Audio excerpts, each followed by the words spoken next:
Dili pwedeng malupig ta sa COVID, dili pwedeng malupig ta sa kalamidad. Dumanlabay lang na sila. Kanang mga butang na nagyan nato, nakahimo ka paligmon sa to, isip mga Digosenyos. Mas nahimong, mas maayon ta, mudala sa mga pagsulay o panulay nga niabot sa atong mga kinabuhi tungod sa atong kayusahan o pampukungan. Kining tanan, nalampasan nato tungod sa maayong panglantaw. Kining tanan nalampasan nato tungod sa maayong hunahuna, tungod sa maayong plano, o tungod sa maayong implementasyon. Maabot ang panahon, will be truly called the City of Choice, Digo City. For now, that vision is a work in progress. Pero nakita na nato ang resulta sa adlaw-adlaw, sa duha ka tuig, o 4 ka bulan, namo nga pagpangalagad. Buot namo ning ipadayon. Sa akong paglantaw na mahimong lindot ng Sasadigos, apil na niini ang pagpanindot sa atong gambalay, ang atong barangay hall sa San Jose. And we will be witnessing more turnovers, more groundbreaking. Karon gilakbitan na ko gamay. Pag ningon ko sa inyo daghan pang turnover o groundbreaking o turnover ang may tabo. Gani nakaschedule na this month, before the end of this year, ang Abalayan Road mag-groundbreaking ta. Ano sa kita mag-groundbreaking sa Abalayan Road? I guess this month. Mana nga, gusto ko minaw both sides. Minaw the way they deliver their speech, their messages. Sa una, may pisgot na ni kanus ata, magkakuyog, ang latasa, ang sunga, ang kagas, ang lianos, kay kumpleto ang amuang kabatch. Na ay pagumanggon ang sunga, pagumanggon sa latasa, pagumanggon sa lianos, pagumanggon sa kagas, and maybe I really make efforts to make it happen. I invited them to join Hukbong Digosenyos, and I was so happy. The first day when I assumed office, King Latasa visited me together with Mike Latasa, and we forged our alliance. And of course, hindi pa nato, hinahinay lang. Maybe makita ka na sa lugayan. Well, sa politika, isod may usap tanan. Kaya pasabot anak monopoliya. Pero daghan kung nahitabo ni anak. Kaya ipakita nila sa magnagiusap na dili ay monopoly of ideas. Sa usa ka pamilya, ang mahitabo. Kinaman tayo mga lain-laing mga kaubanan, daghan, membro sa konseho, na pwede muhatag, makontribute sa mga maayong una nila para pagpalambo sa itong syudad. Come to think about this. This is not about what happened to this group during the previous elections. It's about respect. It's about putting together good ideas for development, good plans for better implementation. Mao ni gipakita sa amoang grupo. Gisulayan na mo ni welcoming ang akong attitude towards my political opponents. And with much more into the delivery of services that I extended to the people, wala ko namili og serbisyo na. Nga namang gibuhat na gano'n because I was overwhelmed. First, this is really my intention. Kumudakot pa ko aning politika. 2019, daghan tayo na wala nag-expect na magbalik ako dagat because I lost twice. But I know, di mo kong instrumento sa labaw ng nagagamit.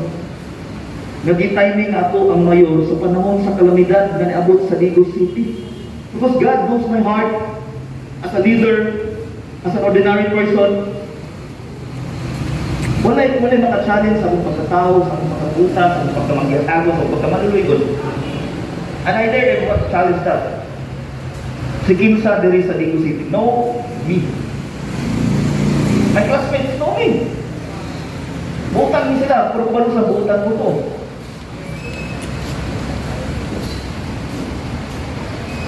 dili ni sulagma para sa kuha ang ako ang pagka-leader, pagka-mayor, pagka-servant sa inyo ha.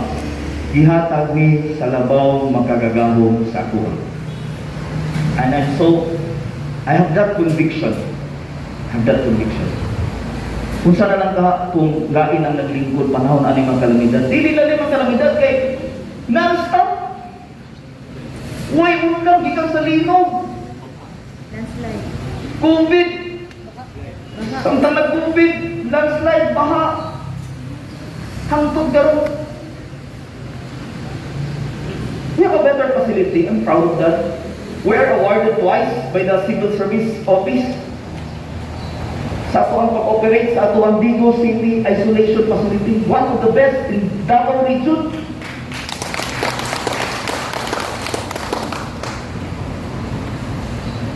Muna ang ato diba. We spend 7 to 8 million pesos to maintain and to run that facility. Bayad sa doktor, pagkaon, tambal.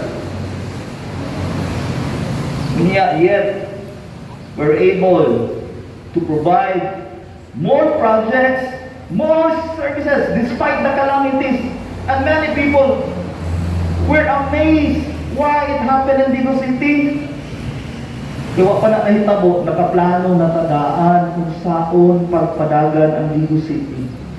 Although na ay mga na-realign, na ay pag-i-allow sa national government na gamiton ng atong general fund, ang atong 20% development fund, and even the special education fund para makatabang na pondo sa pag-bato o pag-maintain aron dili mo kalkuyana mo spread ang COVID. But yet, naapay daghang may bilin. Tungod lagi sa kawan ko ni atong 2020, isa-isa na mo ang libro sa budget sa Digo City. Gikalkal na mo tanan. Nalipay mi, nakadiscover mi, na naatay almost 65 million pesos na special education fund. When most of the time, our city government thought, wala tayong kwarta. Nagtuong wala tayong kwarta, natin tayong kwarta. I'm not an accountant, but I have the heart. And also I have enough intelligence to think, to weigh, to ponder, and to make strategies. Ang strategize ko kanunay. Honest siya, hitabo ang daghang proyekto sa Digo City sa duha ka tuig ug upat ka bulan nato uban ni Attorney Banya ug mga kaubanan namo sa 7th City Council nga mga ituo sa prinsipyo sa hukong Digoseños. Nautunta no, gusto kayo po magpadayon sa kong pagpangalagad apan kining tanan. Gitagaan na kamo ug daghang mga rason isip ako ang mga agalon nga inyo kong ipabilin ug ipadayon. Apan kining tanan akong iampo sa labaw ng makagagahon. Nabili kita, no? Musuy pa. Nakita na ninyo ang klarong direksyon sa paglambok sa tuwang syudad. Sunod lamang sa 2 ka tuig ug 4 ka bulan napadyo'y presensya sa mga daghang kalamidad hangtod karon. But we are able to overcome all those trials, all those challenges. Daghan kaayong hagit sa buong pagka-administrasyon, tinood lang. Nanong na-overcome na kong tanan. Maybe because of my experience in handling problems. Maybe because I was a very diligent student nurse. When I enrolled and attended school in San Pedro College, and maybe I have the biggest heart of all the public servants of Digo City. That would be the reasons. Mga kaigsunan ko, salamat kayo. Suguti ko, nakagaan ko kayo, si Ninang si Kadulong Palagpakan na ito. Ninang.